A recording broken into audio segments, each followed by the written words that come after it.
Tout le monde, je suis Kossi Balao, le directeur du forum de reportage sur la crise sanitaire mondiale du Centre international pour les journalistes basé à Washington, un forum que nous avons lancé en partenariat avec le réseau international des journalistes GINET pour offrir de l'aide, des ressources et des opportunités aux journalistes francophones du monde entier qui couvrent cette pandémie mondiale. C'est pour nous une sorte de réponse à cette pandémie qui affecte le monde entier. C'est un plaisir pour moi d'être le modérateur de ce webinaire sur le journalisme de données et je suis très heureux de recevoir deux grands experts du domaine pour vous offrir quelques bases en data journalisme et aussi pour partager avec vous leur expérience et leur connaissance sur l'utilisation des données pour couvrir le COVID-19. L'un de mes invités est Nicolas Boeuf. Il est data journaliste français et développeur indépendant. Il a d'abord travaillé dans la presse quotidienne locale. Par la suite, il a créé un journal en ligne et travaillé comme journaliste d'investigation. Et depuis 5 ans, il s'est spécialisé en data journalisme. Il a également travaillé pour Media, qui est une agence de journalisme dans la discipline en Europe, qui collabore avec la plupart des grands médias français comme France Télévisions, Radio France, Le Monde et Libération. Nicolas travaille également sur des projets d'investigation et par ailleurs, il enseigne le data journalisme à l'école de journalisme de Sciences Po à Paris. Merci beaucoup, Monsieur Nicolas, d'avoir accepté notre invitation pour participer à ce webinaire. Nicolas n'est pas seul, le second invité, c'est Cheikh Fall. C'est l'un des blogueurs les plus influents du continent africain. Il n'est plus à présenter. Il est le fondateur de la plateforme Sono 2012 qui a veillé à la régularité de l'élection présidentielle sénégalaise en 2012. Il est également le président et le créateur de Afrique TV, qui est la Ligue africaine des blogueurs. Monsieur Cheikh est un web activiste pour la démocratie et il cherche à améliorer le système politique grâce à des innovations technologiques. Il est donc spécialisé et spécialiste de projets de transformation digitale et expert formateur en cybersécurité. Monsieur Cheikh Fall, c'est un doyen de la blogosphère africaine. Merci beaucoup, Cheikh, pour l'honneur que tu nous fais de recevoir et d'accepter cette invitation. Aujourd'hui, nous allons parler du journalisme de données. Le journalisme de données qui renouvelle les pratiques du journalisme grâce à l'essor des outils numériques. Dans le journalisme de données, ce ne sont plus les personnes qu'on interroge, mais on interroge les chiffres. On fait parler les chiffres, on donne vie aux chiffres. Mais comment utiliser les données, le big data pour couvrir la COVID-19? Nous savons que les chiffres peuvent aider à comprendre cette pandémie, mais comment les utiliser? C'est l'objet de ce webinaire. Et nous savons que pour un journaliste, savoir collecter les données, savoir les analyser, savoir les expliquer permet de trouver de nouveaux angles d'histoire et de produire des articles plus originaux, plus séduisants, plus innovants et même plus percutants. Nous allons commencer avec ma première question sera adressée à M. Charles, M. Cheikh Fall, qui a une grande expertise en collecte de données. Et tout de suite, vous allez nous dire quels sont les outils pour recueillir les données. Quels sont les outils qui existent actuellement qu'un journaliste qui ambitionne d'utiliser les données peut faire recours?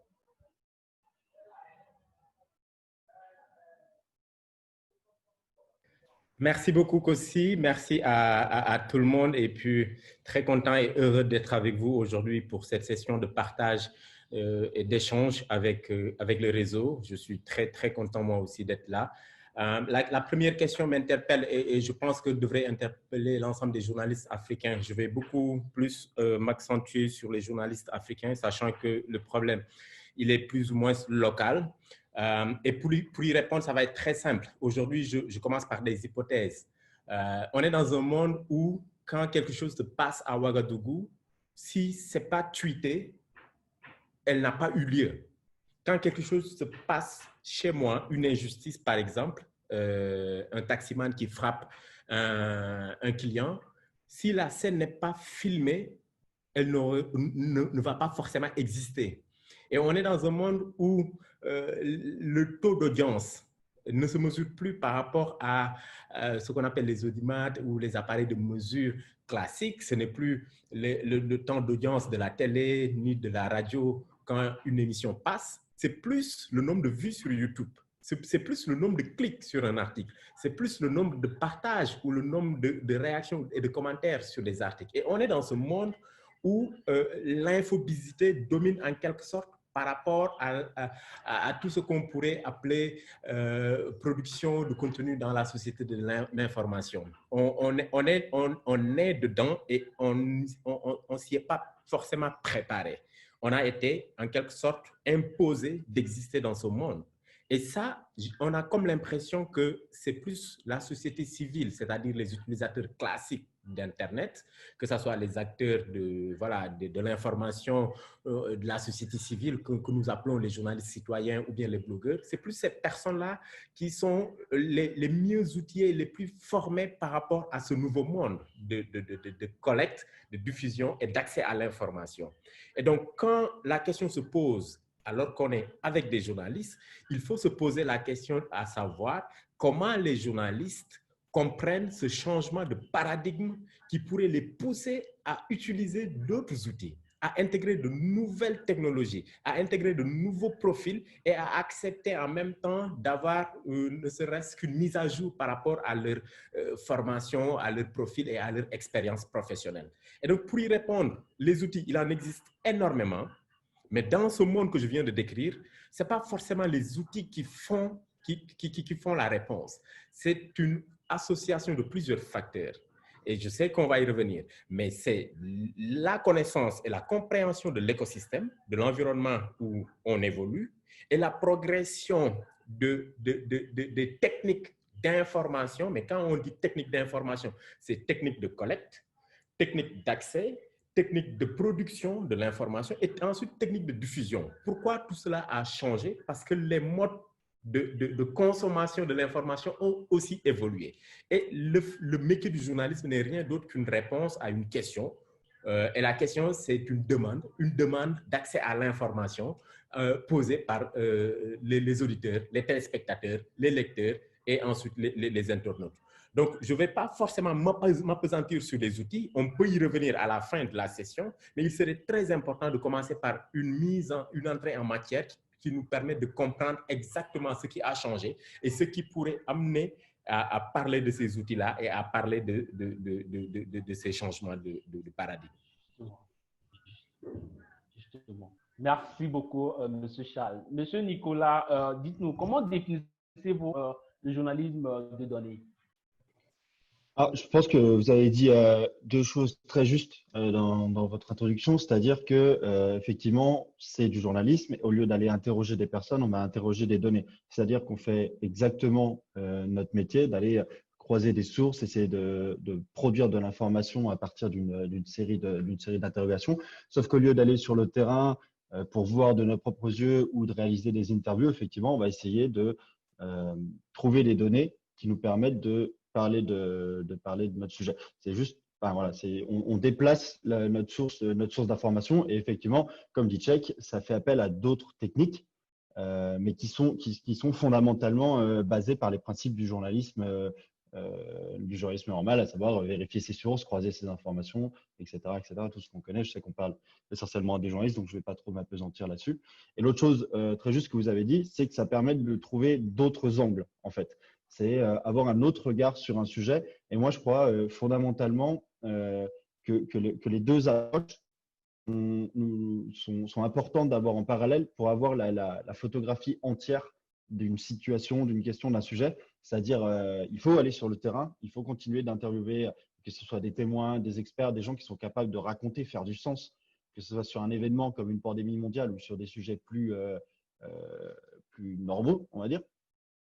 Mais d'un autre côté, ce qui nous permet d'avoir une image, de dézoomer un peu d'une situation et d'avoir une image plus complète, c'est l'appel aux données, c'est l'appel à la statistique qui nous permettent de sortir de l'anecdote, en fait, sortir de l'anecdote que parfois est le reportage pour avoir une image plus complète. Donc, globalement, je le résumerais que c'est du journalisme avec, et ça vous connaissez bien aussi, avec une approche volée un petit peu aux scientifiques. C'est-à-dire, on essaye d'appliquer une méthode scientifique à des questions journalistiques. Alors, des fois, ça demande un petit peu de gymnastique, mais globalement, on essaie d'avoir une approche en données, une approche en statistique pour s'approcher le plus possible de la vérité et d'une image fidèle de la réalité et de la situation. Ça paraît un petit peu abstrait comme ça, mais on va rentrer un peu plus dans le concret par la suite. Monsieur Nicolas, comment utiliser les données pour couvrir le COVID-19? Avez-vous une présentation pour nous, pour les membres? Alors, je peux vous montrer, je peux faire une petite présentation. Je vais essayer de partager mon écran Bien sûr. pour voir si ça fonctionne. Est-ce que c'est bon pour vous? Est-ce que vous voyez mon écran? Oui, Ok. je vois parfaitement votre écran. Ok.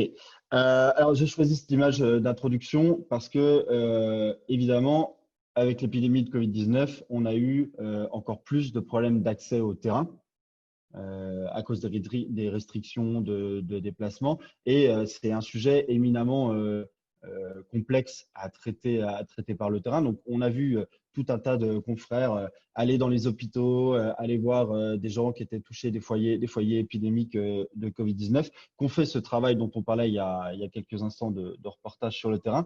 Mais on a vu aussi encore plus qu'avant l'intérêt et l'émergence du traitement en données de la question. Et on voit cette une du New York Times qui présente les chiffres du chômage, donc dans un graphique, les chiffres du chômage, l'explosion du chômage aux États-Unis suite à la crise du coronavirus.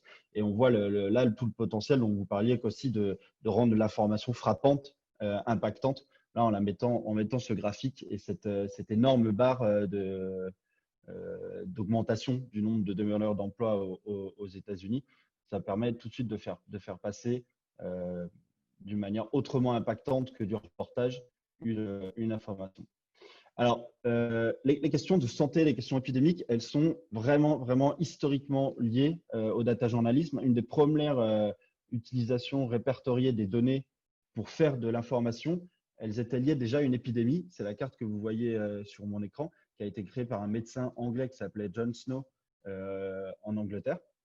Il y avait une épidémie de peste en Angleterre et il a en fait les petits carrés noirs que vous voyez sur la carte, c'était donc les foyers qui étaient touchés.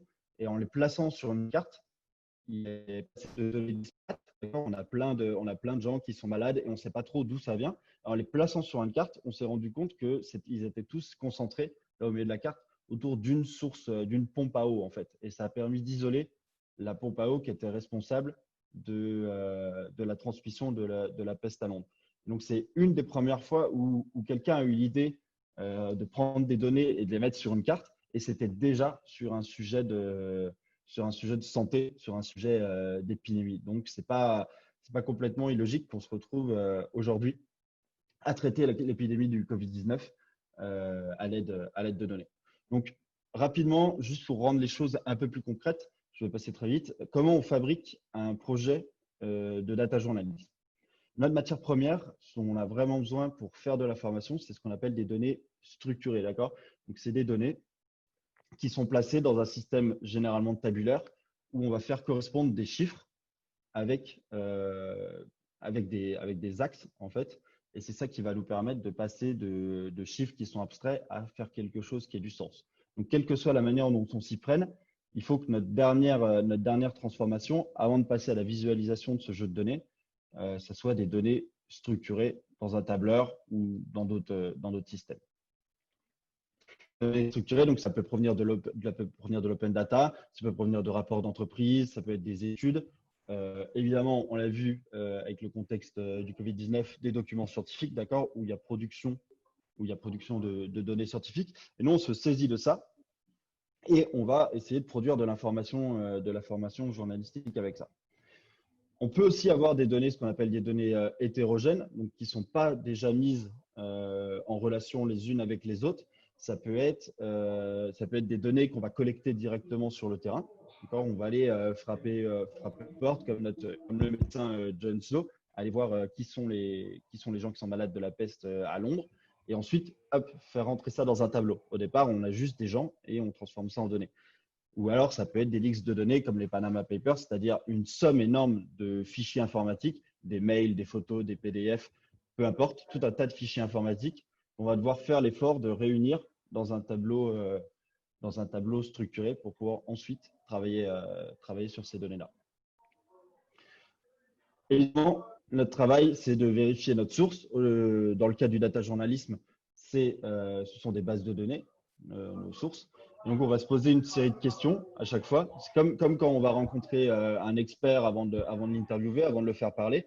On va se poser la question de la pertinence de cette personne. Est-ce que ses intentions avant de nous donner des informations sont valables? On va se poser la même question pour une base de données, c'est-à-dire on va regarder qui est l'auteur de la base de données. Est-ce que c'est une institution scientifique reconnue? Est-ce que c'est une base gouvernementale? Ou est-ce que c'est quelque chose de plus discutable? On va regarder le périmètre, c'est-à-dire est-ce qu'elle couvre tout un pays? Est-ce qu'elle couvre simplement une ville? Quelques rues d'une ville? Est-ce que c'est sur un fragment d'une population? On va regarder voilà, quel est le périmètre de cette base de données. Sa temporalité, évidemment, est-ce que c'est une base de données récente? Est-ce qu'elle couvre seulement quelques jours ou plusieurs années?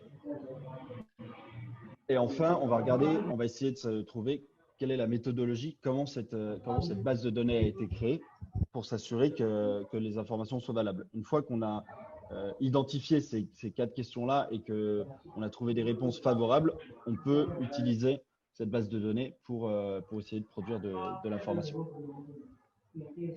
Je passe rapidement là-dessus parce que sinon on va s'ennuyer. Concernant du coup l'épidémie de Covid-19, j'ai pris quelques projets marquants qui permettent de montrer un peu toute l'étendue de ce qu'on peut faire avec des données quand on traite un sujet comme le Covid-19. Évidemment, la première question qui était la plus importante et sur laquelle tout le monde a travaillé au début, c'est combien de gens sont malades en fait et à quel point, quelle est l'ampleur de cette épidémie. Et le projet qui s'est imposé un peu comme le principal et que tout le monde regardait, c'est le tracker du Financial Times. Alors, beaucoup des exemples que je vais vous montrer sont issus de journaux américains, anglais ou français. Mais celui-ci, c'était vraiment celui qui faisait référence. Donc, c'était une approche un peu basique de la question. C'est-à-dire, on va visualiser le nombre de cas à travers les pays et essayer de comprendre ce qui nous tombe dessus, cette première expérience commune d'une pandémie mondiale à l'époque contemporaine. Donc, on prend les cas, on les visualise et on se pose des questions par rapport à ça. Vous pouvez observer, d'ailleurs, je ne sais pas si vous voyez ma souris, que l'échelle à gauche n'est pas régulière. D'accord, l'axe des ordonnées, on passe pas de 10, enfin on passe de 10 à 20 à 50 à 100, ce qu'on appelle une échelle logarithmique. C'est un petit peu, faut regarder un peu en détail, mais c'est pour vous dire qu'on s'est posé plein de questions collectivement, nous data journalistes, sur comment traiter en chiffres cette épidémie et surtout comment traiter les grands chiffres. D'accord. Donc voilà pour le Financial Times. Tous les exemples que je vais vous montrer, je posterai les liens après si vous voulez aller regarder, parce que là, du coup, c'est des versions fixes, alors que la plupart du temps, c'est interactif. Mais je vous posterai les liens soit sur la page Facebook, soit sur Twitter.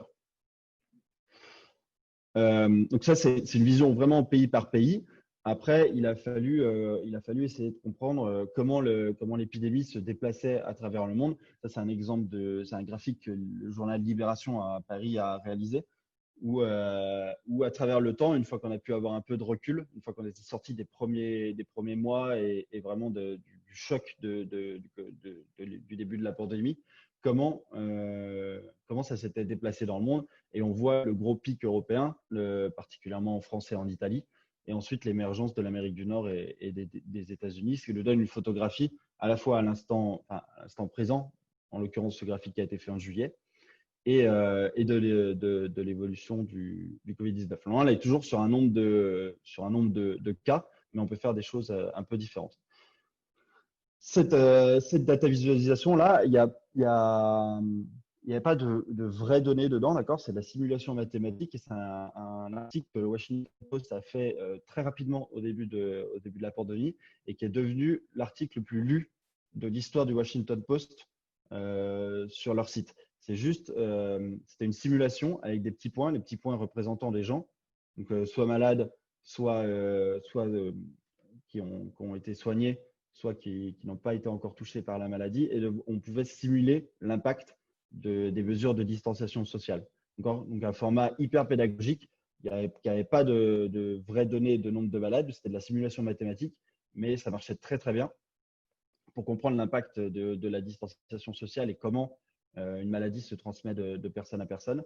Et voilà, et c'est du coup l'article le plus lu, il a été traduit en plein de langues, l'article le plus lu de l'histoire du Washington Post. Et je crois que maintenant, sur leurs 5 articles les plus lus, ce sont 5 data visualisations, quoi, pour insister un petit peu sur l'impact et sur du coup, la popularité en termes de ce que disait Seik tout à l'heure, de réponse aux interrogations qu'un public peut avoir. Très souvent, un traitement en data du coup, peut apporter des réponses.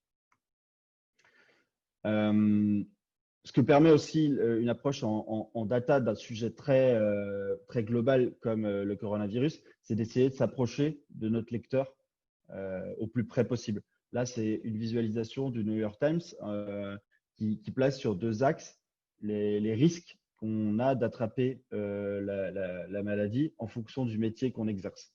Donc, plus on va en haut à droite, plus on a de grands risques d'être en contact avec des malades et du coup d'attraper soi-même le virus. Et la taille des bulles, elle est proportionnelle au nombre des gens qui exercent ce métier aux États-Unis. On voit les caissiers qui sont caissiers et caissières qui sont une énorme bulle au milieu du graphique et qui sont potentiellement en contact avec des gens malades. Et là, ça a un côté concernant. D'accord ? Ça, c'est l'intérêt du data journalisme, c'est-à-dire que quand on fait du reportage, on ne pourra jamais aller parler à la fois à une infirmière, à la fois à une caissière, à la fois à un coiffeur. On ne pourra pas raconter l'histoire de tout le monde. Le data journalisme, il nous permet comme ça de traiter un grand nombre d'aspects différents d'un sujet. Et voilà, de se dire peut-être que moi, je suis lecteur et je travaille avec des enfants. Et voilà, je sais où je me situe par rapport aux autres et on parle directement à notre lecteur le plus près possible. Donc ça, c'est des visualisations relativement simples, hein, notamment celle-ci. Il y a des choses beaucoup plus ambitieuses qui ont été réalisées pendant tout le traitement de la pandémie qui continue. Par exemple, le New York Times a retracé, grâce à des données téléphoniques, tout le chemin qu'a suivi le virus pour se diffuser dans le monde. Donc, je vous invite à aller le voir, je posterai le lien. C'est vraiment une infographie super complète et super ambitieuse où on a regardé, grâce aux données d'opérateurs téléphoniques qui ont été fournies au New York Times, comment le virus s'est déplacé. Donc, on peut faire des choses très complexes, on peut faire des choses plus simples, on peut faire des choses avec de la 3D. Ça, c'est encore le New York Times qui montre ce qui se passe quand on éternue. D'accord ? Vous avez la personne au milieu de l'image qui a éternué. Le nuage de particules, c'est ce qu'elle a émis en éternuant. Et on voit l'intérêt du masque ou de fait de se tenir à distance. Encore une fois, là, c'est vraiment un effort de pédagogie de la part du journal, de montrer ce qui se passe clairement quand on éternue, à quelle distance on se tient, ce qui se passe quand on met un masque. Évidemment, il y a eu une carte, hein, sujet global, et voir où on se situe. Donc, il y a des efforts des choses très intéressantes qui ont été produites. Par exemple, ici, c'est Reuters qui a fait ce qu'on appelle un cartogramme, où on va placer des graphiques dans une zone géographique. D'accord ? On reproduit une carte des États-Unis ici, avec le nombre de malades dans chaque État, à l'intérieur des petits carrés. Donc ça, c'est super intéressant et ça permet d'un coup d'œil de prendre conscience de la situation aux États-Unis. Et encore, là, il y a encore l'histoire de descendre au niveau de notre lecteur. D'accord ? Si je suis Reuters, évidemment, je parle à tout le monde entier, mais aussi à tous les États-Unis. Je peux pas aller envoyer un reporter en Indiana, un reporter en Ohio, un reporter dans le Kansas. Cette carte-là, elle permet à la fois de parler de tous les États-Unis, mais aussi au lecteur précis du Colorado qui va voir quelle est la courbe épidémique dans son état à lui.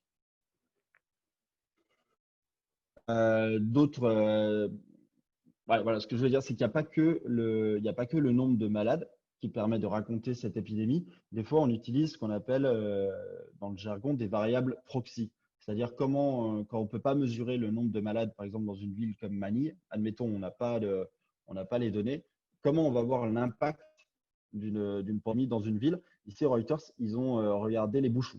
D'accord? Entre le 1er janvier 2000, enfin, c'est 15 janvier et le 25 mars, on voit que les bouchons ont quasiment disparu dans Manille. Et ça raconte de manière très, très forte l'impact de la pandémie sur une méga ville comme Manille. D'accord? On ne va pas prendre le nombre de malades, on ne va pas prendre la saturation des hôpitaux, on va prendre un autre indice, une autre variable. Et pourtant, on va raconter de manière aussi pertinente ce qui se passe dans la situation, voire plus. Parce que quand on dit, voilà, il y a, je dis n'importe quoi, mais il y a 100 000 malades à Manille, on ne sait pas trop comment ça, voilà, comment ça concrètement, comment ça impacte la ville. Et là, on voit tout de suite que la disparition des bouchons dans Manille, ça raconte bien ce qui se passe dans la ville, qu'elle est quasiment à l'arrêt en fait. Et je termine très vite. Il y a encore d'autres données qu'on peut choisir. D'accord? Là, ce n'est pas des chiffres. Cette fois-ci, c'est encore le New York Times. Ils ont mesuré, ils ont enregistré en fait le bruit de la ville. Et on voit la différence. On voit la différence, le niveau de bruit ambiant de la ville, c'est-à-dire les voitures, les trains, les piétons qui disparaissent avec le début de la quarantaine aux États-Unis. Donc, en fait, les données, il ne faut pas se limiter seulement à avoir des chiffres, forcément. On peut aller sur d'autres types d'indicateurs, comme tout simplement du bruit. On va mesurer du bruit et ça nous raconte l'histoire, ça nous raconte aussi, comme les bouchons à Manille, l'extinction en fait, de la vie dans les rues de New York. Et voilà. Et juste pour terminer, on peut raconter aussi l'impact social de la pandémie en allant chercher d'autres types d'indicateurs, c'est-à-dire on va sortir simplement du côté santé, du côté nombre de malades. Ici, c'est Le Monde qui a regardé comment les hommes et les femmes en France étaient touchés différemment par les conséquences de l'épidémie, c'est-à-dire qu'avec l'émergence du télétravail pour les salariés français, on voit sur ce graphique que les hommes sont beaucoup plus nombreux à avoir une pièce dédiée au travail, avoir un bureau chez eux pour pouvoir travailler, tandis que les femmes ont elles, proportionnellement, elles doivent plus partager l'espace avec d'autres personnes, potentiellement des enfants ou d'autres personnes dans des pièces à vivre. Et on voit comme ça que tout le monde n'est pas touché pareil par les conséquences de l'épidémie. Donc, on est assez loin du côté vraiment santé hôpital. Mais voilà, c'est ce que je voulais dire en montrant ce graphique-là, c'est qu'on peut raconter avec des données vraiment des choses de la vie quotidienne qui permettent d'illustrer vraiment comment on est tous touchés différemment par ça. Voilà. Et voilà ce que je voulais montrer. C'est un peu, voilà, je vous montre un peu rapidement. Je vous mettrai tous les liens pour que vous ayez le temps d'explorer, regarder un peu. Mais c'est voilà, pour vous dire qu'on peut traiter de plein de sujets différents, de plein de façons différentes, avec des chiffres, avec du son, avec vraiment des données qui parlent des gens qui sont malades, mais aussi tout simplement les bouchons dans une ville, et qu'il y a plein de manières de raconter les conséquences de cette épidémie. Voilà, j'arrête ici. Merci beaucoup, Monsieur Nicolas, pour cette présentation. Nous allons revenir dessus. Alors, je rappelle à nos participants que vous pouvez rejoindre notre forum de reportage sur Facebook. Je viens d'envoyer le lien d'invitation dans la boîte de chat qui se trouve en bas de vos écrans.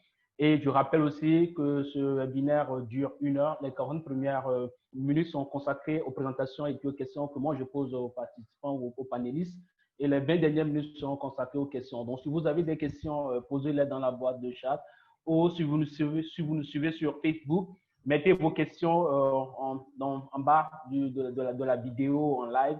Dans les commentaires, mes modérateurs vont me transmettre ces questions que je vais soumettre à mon tour aux panélistes. J'ai une question pour M. Tchek. Nous savons que les données utilisées pour rendre compte de la pandémie en Afrique souffrent de nombreuses insuffisances. Mais dites-nous, comment trouver les données fiables? Comment les journalistes peuvent trouver des données fiables sur le COVID-19 en Afrique?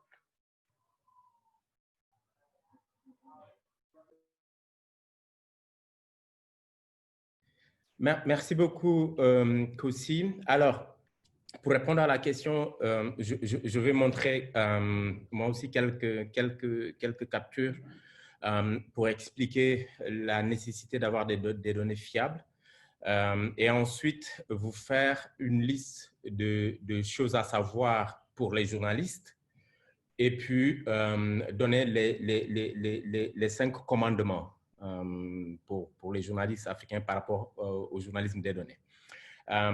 Donc, premièrement, attendez, je partage. Est-ce que vous voyez mon écran? Je pense que c'est bon.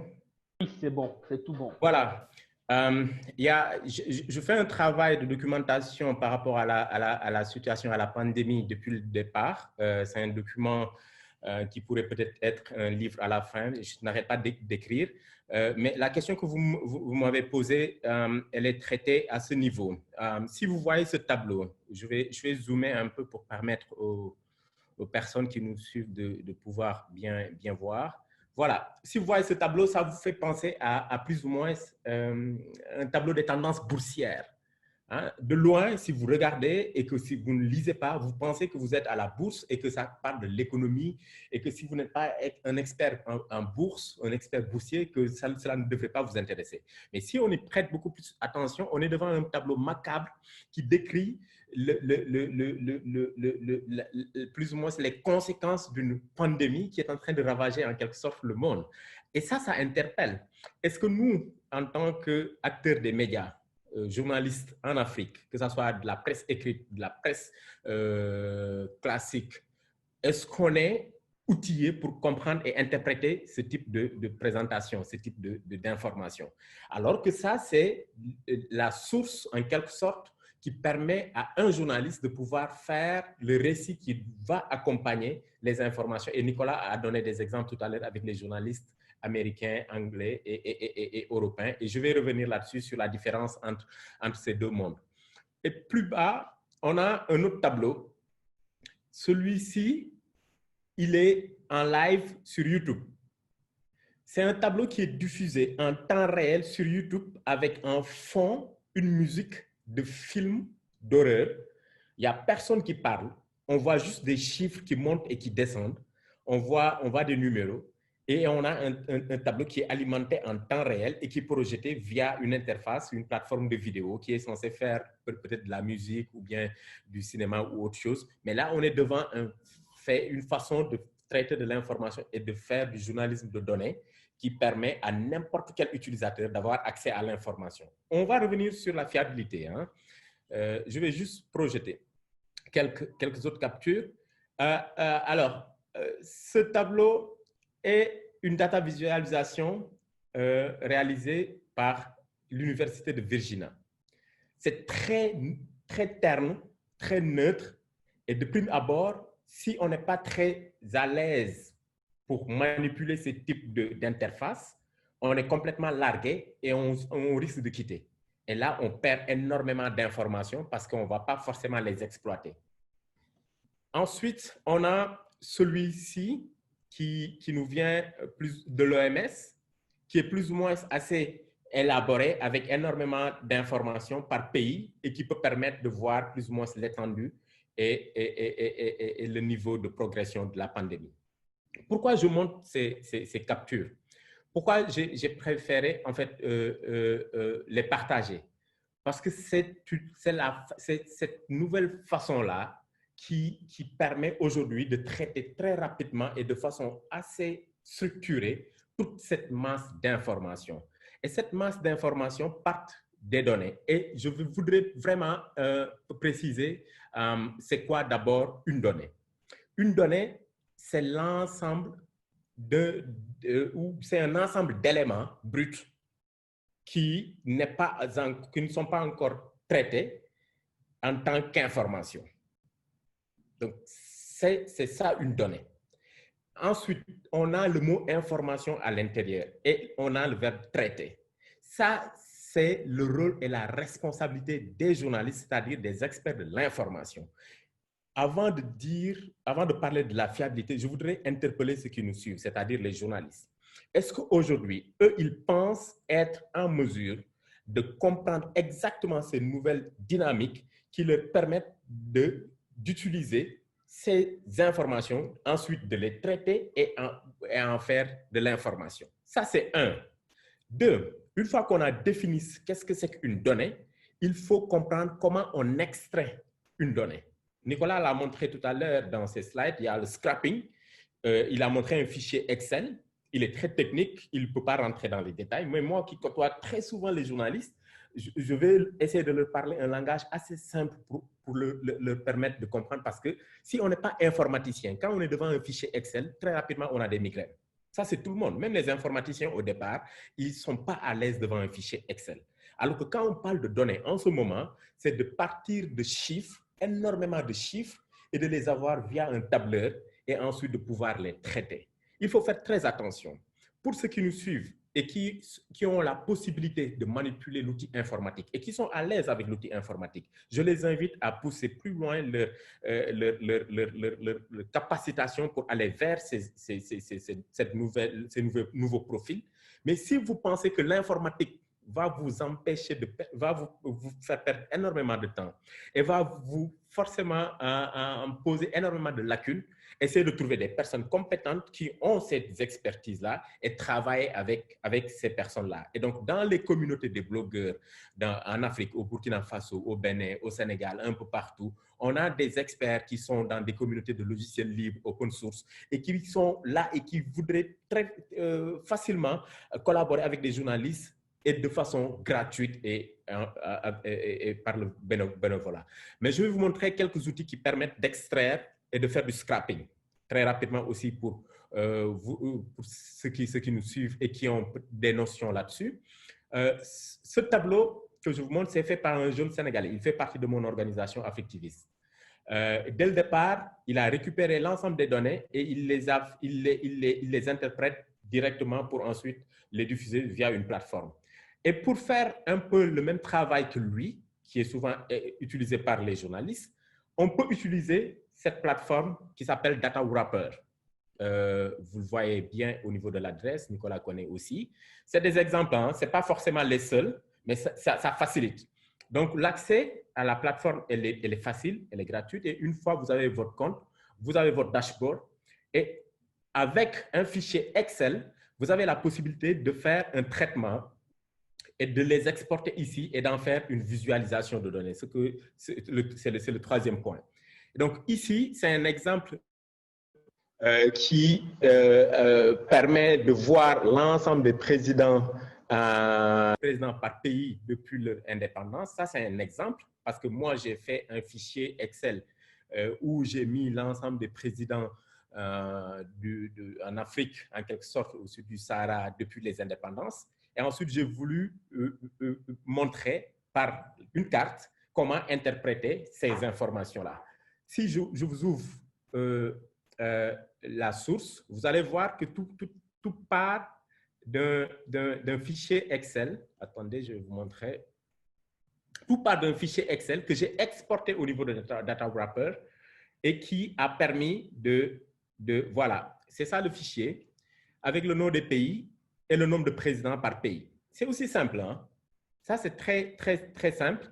Et moi, j'ai demandé à Data Wrapper de me présenter le résultat sous forme de carte avec des couleurs et donc avec la possibilité de mettre le curseur dessus pour voir les résultats avec une légende. Mais je peux changer. Si cette interface ne me plaît pas, je peux changer de façon de visualiser moi mes données à moi et je peux demander à Data Wrapper de changer de mode de visualisation et d'utiliser autre chose qu'une carte. Je peux utiliser par exemple des diagrammes. Je peux utiliser les infobulles comme tout à l'heure il l'a montré pour faire de sorte que les informations puissent évoluer et être très lisibles. Tout dépend maintenant de la façon dont on veut informer et la manière et la cible qui est censée recevoir l'information qu'on va diffuser. Je vais vous montrer par où, je ne sais plus d'ailleurs. Est-ce que... Ça, non, je vais revenir. voilà, c'est ici à la base. Donc, je choisis, il y a mon fichier et ensuite, je choisis le type de visualisation que je veux exploiter. J'ai tout chamboulé en ce moment. Je vais pas rester dessus. Et je vais vous montrer un autre exemple. Donc, quand on est sur un fichier Excel, dès qu'on change une cellule, après, ça affecte l'ensemble des données. L'autre exemple, donc c'est le troisième point pour le traitement, ça s'appelle Infogrames. Encore une fois, c'est un site, c'est une plateforme, il en existe des centaines. La particularité, c'est que cette plateforme permet très rapidement aussi de faire des infographies, en fait, de la visualisation. Si on veut représenter quelque chose avec des icônes pour faire de sorte que ça soit beaucoup plus simple à voir. Donc, en vert, c'est les personnes qui sont malades et qui sont guéries. En rouge, les personnes qui sont décédées. En jaune, les personnes qui sont hospitalisées. En bleu, les personnes contacts, ainsi de suite. Très facilement, vous avez la possibilité avec Infogrames de faire une visualisation de données et ensuite de les exporter et de les mettre dans vos articles. Après maintenant, ces phases extraction, scrapping, traitement et visualisation, il y a la phase storytelling, ce qui vous permet de raconter l'histoire. Raconter l'histoire à partir des chiffres. Ce n'est pas forcément évident. Non, les journalistes en Afrique ont souvent eu l'habitude de raconter des faits qu'on leur raconte à leur tour parce qu'ils tendent des micros à des témoins qui racontent l'histoire et ensuite, eux, ils rédigent ou ils assistent à une conférence de presse et ensuite, ils rebondissent là-dessus. Ici, on est sur des faits très abstraits, comme a dit Nicolas. On a des chiffres et c'est très complexe si on n'est pas super habitué aux chiffres. Et donc, j'en reviens aux 5 commandements, pour ne pas dire les 10 commandements. Donc, en 1, il faut connaître les sources de données, donc ce qui vous permet d'accéder au tableur Excel. Et nous savons tous que OMS, pour cette pandémie, fait un travail extraordinaire depuis le départ et a une source de données qui est accessible à n'importe quel utilisateur via le site OMS. Vous avez la possibilité d'avoir l'ensemble des données sur COVID. Et à partir de ce moment, vous pouvez extraire les données qui vous intéressent, qui concernent votre pays, et ensuite vous en faites un traitement. Ça, c'est 1. 2, il faut savoir lire et interpréter les données. Savoir lire et interpréter les données, c'est peut-être une expertise nouvelle, mais c'est à la portée de tout le monde. C'est être habitué à lire et à voir ces informations-là. C'est accepter de ne pas avoir la technophobie, donc la peur des interfaces, de la technologie. C'est aussi accepter de poser des questions à Google pour essayer de comprendre davantage, d'en savoir un peu plus sur ces questions. Le troisième point, c'est de savoir exploiter les données. Savoir exploiter les données, une fois qu'on sait les interpréter, les lire, c'est savoir utiliser les outils qui permettent de les exploiter. Et les outils, je vous en ai donné quelques-uns. Rien que Google Drive qu'on utilise avec son tableur Excel permet aussi aujourd'hui de faire de la visualisation de données parce que ça permet d'exporter des données et de les mettre sur une carte ou bien de les mettre sur un tableau ou sur une infographie. Et en 4, il faut savoir faire de la visualisation. Savoir faire de la visualisation, c'est savoir répondre à la demande d'accès à l'information. Si votre public, c'est la radio, il faut trouver le moyen de leur vendre ce que vous voulez dire à partir des données, mais par une autre technique que de la visualisation web. Si maintenant votre public, c'est Internet, il faut aussi savoir leur donner quelque chose de très interactif. Je peux vous montrer un exemple sur Inkifada qui montre comment COVID est en train Inkifada est en train de prendre en fait la Tunisie. Je vous montre juste très rapidement parce que je sais qu'on est à court. Donc, Inkifada, c'est un collectif, c'est des amis qui sont des journalistes, en fait, qui travaillent avec des journalistes qui sont souvent techniques, d'autres sont éditoriales et qui font énormément de production avec des données et qui font énormément de visualisation donc à partir de données brutes. Et ça, c'est l'exemple du storytelling qui permet aujourd'hui au lecteur d'avoir accès à une information sans pour autant être appelé à faire, à passer plus de temps que vous devant les tableaux et les chiffres. Et en 5, pour terminer sur les 5 commandements, oui, je l'ai dit, c'est de faire du storytelling et de raconter autrement l'histoire. Maintenant, au niveau des fake news, au niveau de la fiabilité des données, la réponse à la question, c'est le premier point des 5 commandements, c'est de connaître les sources fiables de données. Et les sources fiables de données, durant cette pandémie, pour le moment, moi, je ne peux que recommander l'OMS, qui est l'instance voilà, des Nations Unies reconnue pour traiter des questions de santé et qui est en ce moment en train de faire un travail qui pourrait être salué. Après, au niveau local, on a les ministères de la Santé et les communiqués officiels de nos différentes institutions de la République. Voilà en résumé ce que je pourrais dire par rapport à la question. Merci beaucoup, le grand blogueur, M. Cheikh, pour ces partages de connaissances avec les journalistes membres de notre forum. Les 5 commandements pour utiliser les données, je pense que les journalistes en feront vraiment bon usage. Monsieur Nicolas, il y a une question d'un participant qui demande comment, je vous lis la question très rapidement, comment écrire un bon article ou un reportage en utilisant les données pour lesquelles vous n'avez aucune confiance? Quand on n'a pas confiance sur la source des données, c'est ça la question? C'est-à-dire que nous savons qu'il y a des manipulations des chiffres dans certains pays, mais vous êtes journaliste, vous devez faire un article sur ces chiffres-là. Mais comment écrire un bon article alors que vous savez que les données que vous avez à votre disposition ne sont pas des sources, ne viennent pas de sources fiables ou ne sont pas exactes? Bah, dans ce cas-là, le meilleur article, quand on a des mauvaises données, le meilleur article qu'on va écrire, c'est celui qu'on n'écrit pas. C'est-à-dire ce que Cheikh vient de dire, c'est que le plus important, c'est la source de nos données, c'est leur fiabilité, leur intégrité. D'accord? Si on a des doutes, le moindre, sur la véracité de ce qu'on a dans notre base de données, c'est notre travail de rejeter cette source et d'essayer de trouver une autre solution. Alors, quand on est confronté à des problématiques qu'on n'a pas de données fiables pour raconter notre histoire, on peut penser à ce que je vous ai montré tout à l'heure, c'est-à-dire les variables proxy.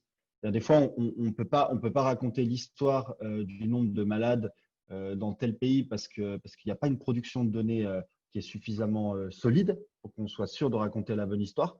On va essayer de trouver un autre moyen de le mesurer. D'accord? C'est ce que je vous ai montré tout à l'heure en prenant les bouchons dans la ville. D'accord? Si on a du mal à montrer qu'une ville elle est à l'arrêt parce les hôpitaux ne nous donnent pas les chiffres, qu'on détecte des incohérences, qu'on a des suspicions, on peut essayer de biaiser et de trouver une autre solution pour raconter ça. Et ça peut être une manière aussi de faire du fact-checking, c'est-à-dire que si à un moment on a un gouverneur, un maire qui nous dit non mais moi dans ma ville tout va bien, il n'y a aucun problème de coronavirus, tout le monde se porte très bien, on peut essayer d'aller comme ça chercher un autre indicateur pour essayer de fact-checker cette personne. Mais le plus important à retenir, c'est que quand on a des doutes sur des données, mieux ne vaut pas les utiliser. Un petit bémol par rapport à ça, c'est on peut les utiliser par exemple s'il nous manque une période de temps. Par exemple, on fait la courbe du nombre de malades dans un pays et il y a une semaine sur laquelle il y a eu un problème au niveau des données, on les a perdues. Si on décide de l'utiliser quand même, le plus important et le plus essentiel, c'est de le dire à notre lecteur. C'est-à-dire de dire attention, bémol sur les données, je l'ai utilisé parce que je pense que ça raconte quand même l'histoire, mais attention, méfiez-vous, à cet endroit-là, il y a peut-être eu un problème. D'accord? C'est vraiment une question de transparence. À partir du moment où on est transparent avec nos lecteurs, on leur donne toutes les clés pour prendre les pincettes qu'il faut avec ces données-là. Voilà. Je voudrais rebondir juste, si vous me permettez aussi, hein, sur la question, Oui, allez-y, compléter monsieur par Cheikh. rapport à Nicolas. On l'a vu, et c'est une très pertinente question, on l'a vu en ce moment avec la situation qu'il y a énormément de fake news, mais de fake news générées aussi par les institutions, hein, par le corps médical, par les médias, par énormément. Mais c'est des fake news, ce que j'appelle moi les fake news circonstancielles, contextuelles, qui sont fake demain, mais aujourd'hui qui sont vrais et qui sont vrais aujourd'hui et qui vont être fake demain. Parce que tout simplement, on est dans l'incertitude et que chacun y va avec un peu la compréhension et les informations dont elle dispose. Alors, quand on est confronté à un environnement médiatique ou un écosystème informationnel de cette façon-là, c'est pour le journaliste, pour lui, ce qu'il lui faut, c'est d'être dans un mécanisme qui lui permet de rendre l'information élastique, de rendre l'information extensible, de faire de sorte que l'information puisse progresser, c'est-à-dire aujourd'hui, elle est verte, demain, elle peut être jaune ou rouge, mais que toi, en tant que journaliste, que tu disposes de la possibilité de faire cette mise à jour-là, de dire que hier, c'était vert, mais aujourd'hui, c'est rouge. Donc, ça permet d'informer, de rester sur son métier, mais de donner la possibilité à d'autres de pouvoir juger par eux-mêmes, donc d'utiliser leur libre arbitre. Ça, c'est pour moi un exemple par rapport à cette situation, mais ça, la réponse, c'est pour les médias nouveaux. Difficile de rendre l'élasticité pour les médias classiques comme la presse écrite, parce que bon, le mal est déjà fait et sur Internet, il y a énormément aussi d'erreurs comme ça qui ne sont pas corrigées. Monsieur Cheikh, en matière de collecte des données, les réalités en Europe sont différentes de celles qu'on rencontre en Afrique. En Afrique, quelles sont les difficultés qu'on rencontre souvent dans la collecte des données? Alors, merci encore une fois pour la question. J'ai partagé un lien d'un dossier que j'avais fait là-dessus et j'ai parlé de ces difficultés-là. Ces difficultés, donc moi, j'adore lister, j'aime faire les points. Donc, pour moi, la première difficulté, c'est la technophobie de la part des journalistes africains. Le fait d'avoir un diplôme dans une école de journalisme, d'être diplômé et d'avoir une expérience et d'être reconnu dans son métier et d'avoir ce confort du métier-là qui les pousse souvent à ne pas chercher à en savoir plus ou à acquérir de nouvelles compétences ou de nouvelles expertises. C'est une façon assez simple de dire les choses. Souvent, ils me répondent en me disant que je les attaque trop, mais c'est une réalité. On a vu Le Monde, c'est un média papier. Mais quand on dit Le Monde, on pense systématiquement à son site Internet, à ses plateformes et à ses systèmes de vérification, de fact-checking et autres. Quand on dit RFI, Radio France Internationale, c'est une radio. Mais dès qu'on vous parle d'RFI, vous pensez à Internet, à tout ce que RFI est en train de faire sur Internet. Ça, c'est des façons de réorienter, qui permet en fait en quelque sorte de réorienter plus ou moins les profils et les métiers. Et ça nécessite une mise à jour. C'est le deuxième point. Donc, une fois qu'on n'a plus peur, il faut accepter d'avoir des mises à jour sur les compétences et les connaissances et le savoir. Accepter de recevoir de la connaissance venant d'autres personnes qui ne sont pas des journalistes. Le journaliste n'est pas censé être formé que par des journalistes. Aujourd'hui, on a des data scientists, on a des experts, des techniciens, on a les experts en réseaux sociaux, les curateurs de l'information. Il y a énormément de nouveaux métiers que j'ai listés dans mon article et qui font partie de la cuisine de l'information en ce moment. Et le troisième point pour moi, c'est à un niveau plus ou moins de gouvernance, un nouveau fonctionnement et gestion. Le journaliste, il fait son métier, mais souvent, il réagit à une demande par rapport à ce pourquoi il est payé pour faire son travail. Alors, son directeur, le responsable des médias, c'est à eux d'accepter en quelque sorte d'ouvrir les médias et d'accepter d'inclure les nouveaux métiers, les nouveaux profils pour accompagner ces journalistes-là. Eux, ils font énormément d'efforts. Hein, je salue ces efforts-là. Mais les dirigeants, les responsables des médias doivent faire énormément d'efforts. Et le quatrième et le dernier point, c'est accepter d'être dans les réseaux de partage. Aujourd'hui, il ne faut plus prendre Facebook comme étant un réseau pour se faire des amis. Il ne faut plus prendre YouTube pour un réseau de vidéos pour écouter de la musique. Il ne faut plus prendre Twitter pour un système de clavardage ou une plateforme où on vient soliloquer. Il faut les prendre comme des sources d'infos, mais il faut les prendre aussi pour des sources de diffusion et d'exploitation de contenu. Et ça, moi, je pense que si ces 4 points sont résolus, il y aura énormément d'avancées par rapport au data journalisme en Afrique. Et je les invite à lire cet article et à les partager en interne. J'en fais cadeau volontiers. Merci beaucoup, chef. Je vais également relayer le lien dans le groupe privé du forum. Monsieur Nicolas, dites-nous, comment devient-on un journaliste de données? Est-ce qu'on a besoin de formation, forcément? Alors, on n'a pas besoin de formation forcément. Un Cheikh le dit très bien, on peut se faire aider. Il y a plein de gens, il y a plein de nouveaux métiers et il y a plein de gens qui sont prêts à nous donner des coups de main techniques, des activistes plus à l'aise avec l'informatique que le journaliste de base. Il faut garder en tête, à l'esprit que les compétences principales d'un data journaliste, alors certes, il y a la partie technique, mais le plus important, ce que disait Cheikh, c'est nos compétences de base. Vérifier une information, savoir raconter une histoire à partir de données, qu'on soit nous-mêmes en train d'intervenir sur la partie technique n'est pas le principal. D'accord? Après, pour passer un certain cap de ce qu'on peut faire en termes de travail sur des données, manipulation, collecte de données et raconter l'histoire avec, il est nécessaire, encore une fois, Cheikh l'a dit, de se mettre à niveau et d'accepter d'avoir cette part d'humilité, de dire voilà, je ne sais pas tout en tant que journaliste, je vais aller me faire aider, essayer d'apprendre, essayer d'écouter et pas avoir de technophobie. Effectivement, il faut mettre les mains dedans. On va faire des erreurs au début, on va effectivement avoir mal à la tête en regardant des tableaux Excel, mais c'est comme ça que ça rentre.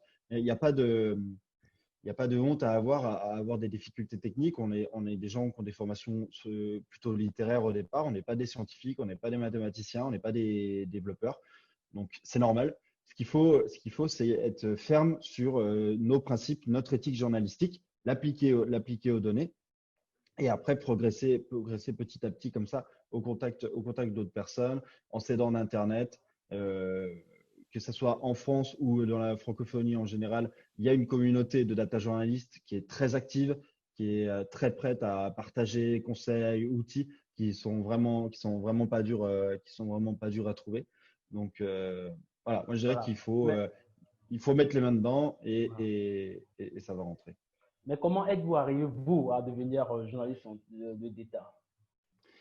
Bah voilà, en commençant petit, en commençant à faire des petites cartes dans mon coin, manipuler des tableaux Excel et après avec l'expérience, il n'y a pas de. Maintenant voilà, j'enseigne à l'école de journalisme de Sciences Po on intègre la data maintenant dans les cursus d'école de journalisme du moins en France. Ça fait partie de la formation obligatoire des étudiants. C'était pas du tout le cas quand moi j'étais étudiant parce que c'était tout émergent. Donc on a appris sur le terrain, mais comme on a appris à faire à filmer, à faire de la radio ou à utiliser un logiciel de montage. C'est pas le principal, la technique. En fait, ça vient tout seul, tout seul avec le temps et la pratique. Il y a un participant qui demande quel type de formation a-t-on besoin pour devenir journaliste de données? Quel type de formation? Peut-être que vous recommanderiez votre école de journalisme Sciences Po. Oui, voilà. Maintenant, c'est enseigné, ça fait partie du tronc commun des étudiants en journalisme. Peut-être Cheikh aura un regard peut-être un peu plus extérieur pour avoir de meilleures idées que moi sur ça. Oui, moi, je dirais que la meilleure formation, c'est d'abord la passion. Moi, je suis contre le fait qu'on doit chercher forcément à avoir des connaissances académiques sur une chose ou un domaine pour en être un expert. Aujourd'hui, on connaît le monde des hackers et des makers. C'est un monde de savants amateurs, c'est un monde de techniciens amateurs, c'est un monde on peut le taxer de tous les noms, mais aujourd'hui, c'est eux qui font bouger les choses. Ils n'ont pas été formés à l'école, ils n'ont pas été diplômés. Moi non plus, je suis pas formé, j'ai pas fait une formation de journaliste. J'étais sur le point de vous poser cette question. D'où vous est venu cet amour, cette passion pour les données? Alors, c'est l'envie d'en savoir plus et le fait d'être très très, très, très en contact avec l'outil informatique. Et ça, c'est très important. Moi, j'utilise la technophobie comme expression pour faire peur, mais en même temps, c'est une réalité. Aujourd'hui, on utilise nos téléphones portables, mais je vous assure qu'une bonne partie de la population africaine ne sait pas exactement utiliser un smartphone.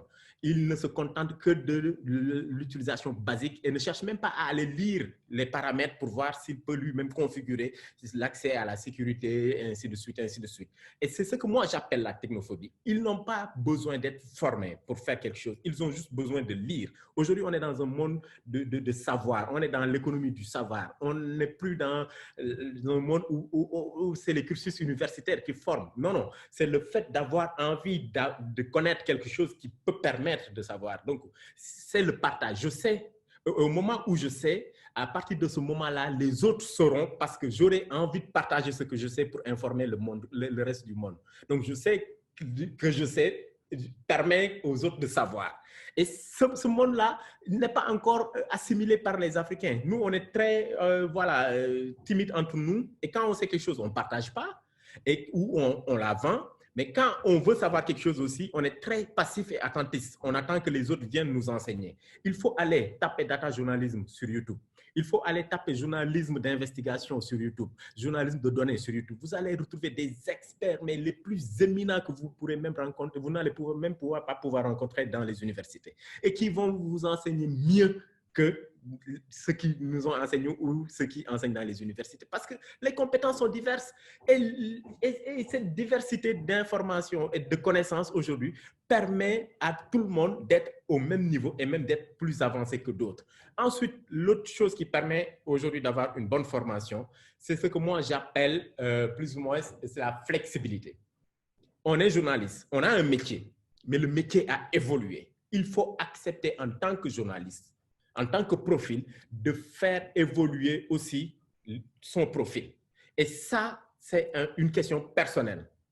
Même si on fait 5 formations de suite dans des universités, si on ne veut pas, on ne va pas faire.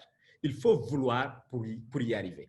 Et des réseaux comme Affectivis, donc le mien, sont là. Nous, on fait des formations gratuitement depuis 2013. On a fait presque plus de 12 pays, plus de 15 pays à travers l'Afrique pour former gratuitement des journalistes et les acteurs de la société civile, donc de l'information, donc on appelle les blogueurs. Et donc ces formations, nous pouvons les dispenser, que ce soit en mode webinaire en ce moment parce que c'est la pandémie qui dicte ces lois, ou après ces situations-là en présentiel avec la possibilité de participer et de pouvoir entrer dans un réseau de journalistes, de données ou d'acteurs de l'information de la société civile. Voilà ce que moi je voulais répondre à la question, mais cela ne dit pas non plus qu'il ne faut pas aller à l'université ni se faire former. Je sais que quand on n'a qu'une femme et qu'on a des enfants, l'université devient plus un fardeau que toute autre chose. Je vois que on n'a plus d'animateur, c'est ça Nicolas? On a perdu Kossi. On a perdu aussi. On regarde les questions. Moi, quel type de formation? Je pense que c'était la dernière question. De toute façon, on va être à l'heure de la fin du webinaire. De toute façon, pour tout le reste de la discussion, moi, j'ai mis peut-être, je sais que tu veux faire la même chose, j'ai mis mon compte Twitter dans le chat. Donc, si vous voulez poursuivre la discussion sur Twitter, avec moi, il n'y a pas de problème. J'ajouterai aussi, pour ceux qui veulent regarder un peu plus en détail, tous les exemples de sujets en data que j'ai sélectionnés et que je vous ai montré tout à l'heure pour regarder un peu plus en détail. Donc, on peut continuer la discussion là-bas. Je ne sais pas si Kossi voulait venir conclure le webinaire. J'espère bien qu'il va venir. Moi, j'ai partagé mon compte Twitter aussi dans le chat. N'hésitez pas à tout faire utile, un petit message, voilà, des recommandations. Si vous avez aussi fait des articles et que vous voulez peut-être des avis, voilà, ce sera avec plaisir et je sais que pour Nicolas aussi. Des outils, si vous en voulez, je pense qu'il y en a énormément. Et puis, on pourra en trouver pour tout type de données d'exploitation. En tout cas, merci pour vos questions, pour vraiment cette session-là. C'était un plaisir. Et enchanté, Nicolas. Et de même. Merci à tout le monde. Merci à Kossi qui est absent, mais on lui passera nos remerciements. Je pense qu'on va suspendre cette session pour l'instant, mais on peut continuer la conversation en ligne avec plaisir. Et je crois que c'est moi qui ai la main désormais sur le webinaire. Donc, Cheikh, merci. Et Merci. c'était un plaisir. Bye.